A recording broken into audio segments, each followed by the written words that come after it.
Hey, yo, check this out, man. I'm a cab driver. Most of y'all know this. But, you know, I got a guy who's in the back of my cab right now he's a white guy, but he basically keeping it real, yo, about how prejudiced people is down here in South Carolina or in the South in general. And this is coming from a white guy who's from up north. Go ahead and let him know what's up, man. I'm going to tell you what's up right now. Best equipped, best prepared troops refuse to fight. Matter of fact, it's safe to say that they would rather switch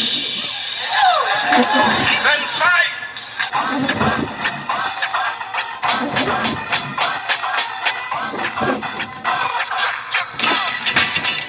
That's a song called Fight the Power by by Public Enemy. First week I got down here, alright, I went to a program called U-Turn for Christ because they came down here to study the Bible. I ran into a kid who basically snubbed me out of there because he don't like Yankees.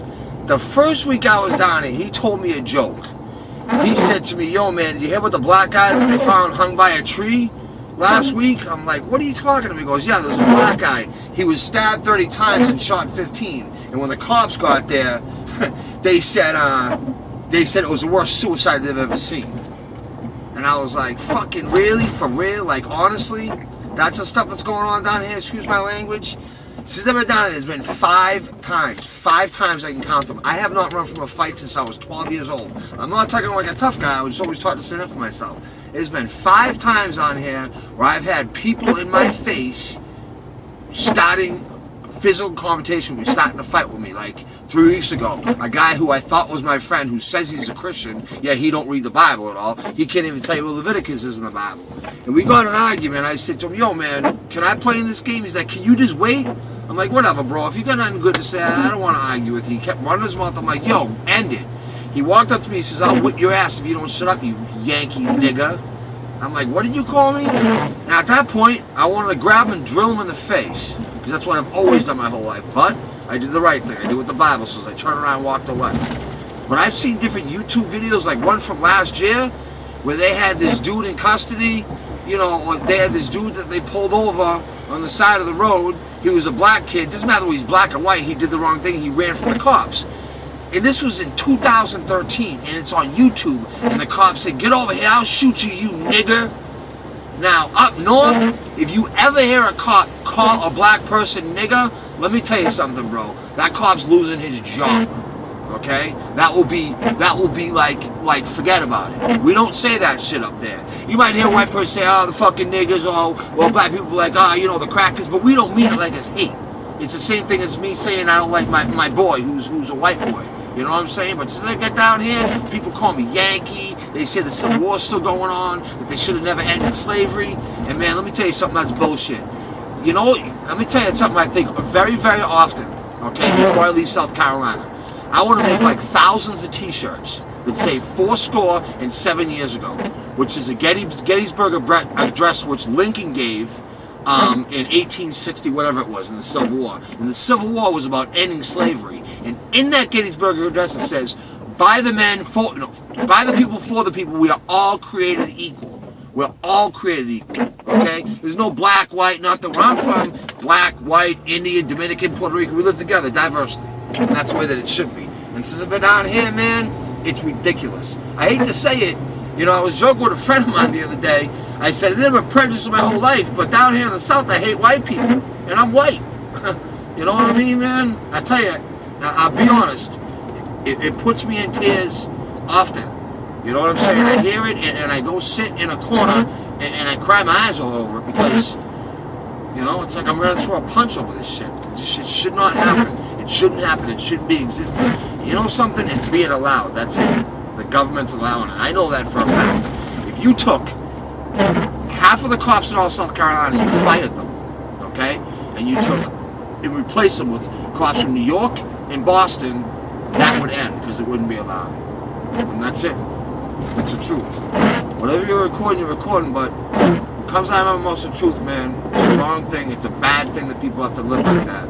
It's a bad thing that they accept it. I don't accept it. And I tell you, I gotta get out of here before I get my ass in trouble because I just can't take it. I was with my boy 3 months ago. and we're out in public, and somebody used the N-word behind him, and I looked at him, my boy Trey was like, yo, just chill. I'm like, Trey. He's like, just chill, forget about it. I'm like, dude. I'm like, you hear what that guy just said? He goes, forget about it, no big deal. He's like, he's a jerk. And you know something? The truth is, people that say stuff like that, they're ignorant, they're arrogant, you know what I'm saying? They're certainly not Christians, and they're not loving people. You know, but he deals with it a lot better than I do.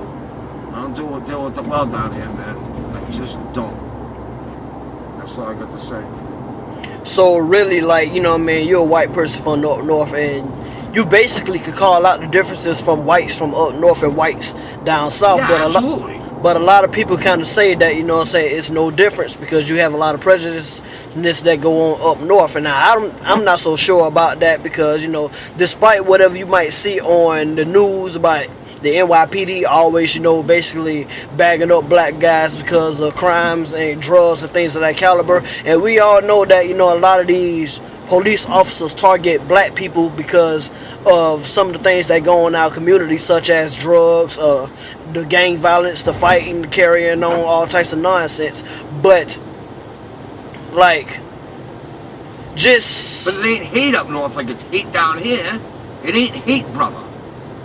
It's hate down here. By definition of the word, it's hate. There ain't hate up there. There might be profiling. Yeah. I can definitely profile and say everybody up north that's selling heroin is Dominican. I can definitely profile and say, you know, the Italians in the North End up there in Boston that was doing whatever their thing with the mob, you know, they don't get nailed until the FBI comes down. There's always going to be profiling, but there's not hate up there like there's hate down here. And that's a fact, dude. I promise you that. I promise you that. Mind you, this is coming from the words of a white person who is originally from up north, Boston, if I'm not mistaken. Yep. Boston, Massachusetts, and he's basically calling out the differences between whites up there and whites down here in the South. And man, if you don't believe it, racism still lives. It thrives very much in South Carolina, but you might not hear or see about it. You might not see it as much or hear about it as much. But it still is racism in the South, and you know, a lot of people tries to, you know, basically like, yeah, whatever, racism don't really exist like that. Man, it is stronger than ever. A lot of people don't know.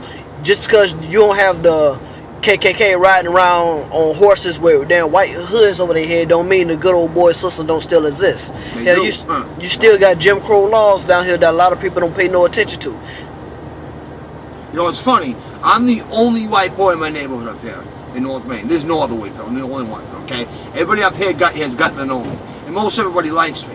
And it's funny, you know, when I first come in, they see, you know, the white kid with the hat on backwards, you know what I'm saying? And I don't blame them for profiling me. They're probably like, there's another dude who, you know, who hates white people. And it's funny, I've gotten in a conversation with people like bicker at me, just joke with me. I'm like, yo, brother, I'm the same as you. Me and you are on the same friggin' side. Are you kidding me?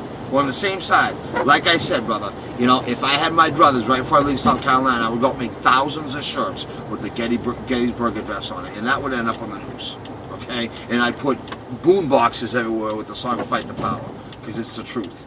And I tell you, man, it's proof, because I talked to people up north, like my pastor I talked to up north, my friend Keith, who lived down here, and they agree with me 100%. They say it's amazing. It's amazing how much hate there is down there. It's amazing. It really is. It's amazing, man. And it's also sad. Rebel flags and how it's hating people and stuff like that.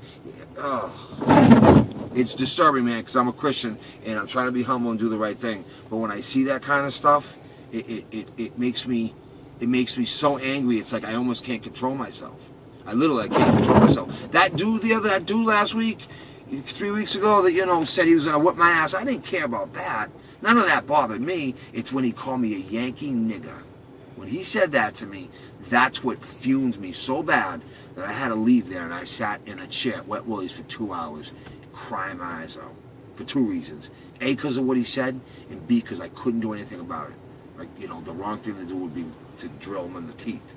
You know, it feels like it would be the right thing, but biblically, the wrong thing to do would be to thrash back at him. But I sit back and I just,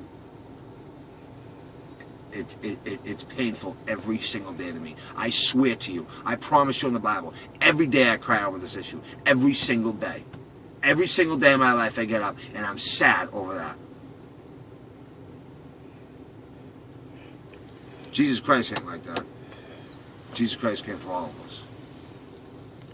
Well, basically, man, y'all heard it first, man. You know, this is a white guy who's from New York. I mean, from Boston, basically New York, Boston area. He's from up north. You know, he was called a Yankee nigga by a white person who lives here. And, you know, just by him receiving hate from a white person, just because he's from up north and he used the word Yankee, a lot of people don't remember that the Yankees was the ones fighting for freedom for the slaves back in the Civil War. It was the Yankees and the rebels, and the Yankees were representing the North and was representing freedom of slavery, and the rebels were the ones who seceded from the Union and wanted slavery to continue. But, you know, it's sad that even he can peep out the racism down here, and he basically was called a racist term because he's from up north. That's right. That's right. And you know something, this was the Bible Belt, there's nothing biblical about that. The Lord sent his disciples out to spread his word. And it's not in the 10 Commandments, but his number one commandment was love your neighbor as you love yourself, and love one another. Okay? Listen to the song, What a Wonderful World. Okay?